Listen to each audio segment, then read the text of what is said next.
20. Colui che si impegna completamente, con fede, in questa eterna via del servizio di devozione, facendo di me il fine ultimo, mi è infinitamente caro. Spiegazione. Questo capitolo descrive la religione, l'eterna funzione dell'essere, cioè il servizio trascendentale che conduce al Signore Supremo. Questa attività è molto apprezzata da Krishna e chiunque vi si impegni è molto caro a lui. Arjuna domandava quale fosse la via migliore, se quella della ricerca del Brahman impersonale o quella del servizio personale al Signore Supremo. Il Signore gli risponde così esplicitamente che è impossibile dubitare che il servizio di devozione offerto alla persona suprema non sia il miglior metodo di realizzazione spirituale.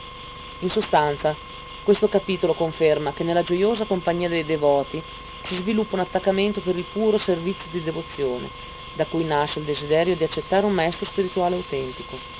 Si comincia allora ad ascoltare da lui l'insegnamento spirituale e a cantare le glorie del Signore, a osservare con fede, attaccamento e devozione i principi regolatori del Bhakti Yoga e ci si trova così impegnati al servizio assoluto del Signore.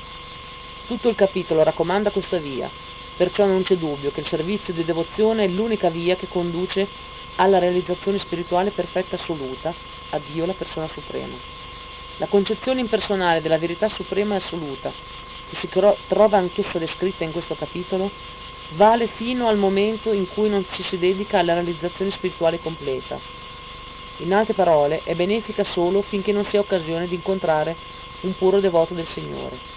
Colui che segue la via impersonale agisce senza aspirare ai frutti dei suoi atti, medita e coltiva la conoscenza al fine di distinguere ciò che è spirituale da ciò che è materiale.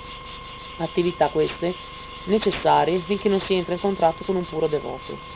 Ma colui che fortunatamente nutre il desiderio di impegnarsi direttamente nella coscienza di Krishna, nel servizio di devozione puro, non ha bisogno di superare a una le tappe della realizzazione spirituale.